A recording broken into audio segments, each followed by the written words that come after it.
তো নমস্কার বন্ধুরা, সবাই কেমন আছো? আশা করছি ভালো আছো। ভিডিওগুলো দিতে একটু দেরি হয়ে যাচ্ছে। এটা ছিল কল্যাণেশ্বরী মন্দির থেকে মাইথন যাওয়ার পথে, আর আমরা ওখানে নাইট স্টে করিনি, যেহেতু আমাদের খুব কাছে। আমরা ওখানে গিয়ে মাইথনটা ঘুরে চলে এসেছিলাম। আর সত্যি মাইথনটা অনেক সুন্দর, ওখানকার ভিউগুলো জাস্ট অসাধারণ। মানে আলাদা করে পাহাড়ে যেতে হবে না, মনে হচ্ছিলো যেন আমরা পাহাড়েই এসেছি। খুব ভালো লাগছিল, বিশ্বাস করো।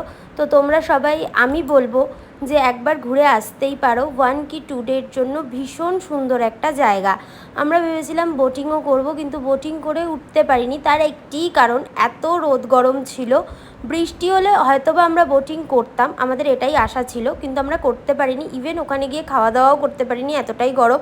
ম্যাগি আর অল্প মতো পকোড়া খেয়ে এখানেই বসে আমরা একটু খাওয়া দাওয়া করে চলে এসেছি। তো আজকের ভিডিওটা এইটুকুই। কেমন লাগলো অবশ্যই জানাবে। জায়গাটা আর কে কে মাইথন মানে আসানসোল এসছো সেটাও কিন্তু অবশ্যই জানিও। তো দেখা হবে পরের ভিডিওতে, ততক্ষণের জন্য সবাই ভালো থেকো।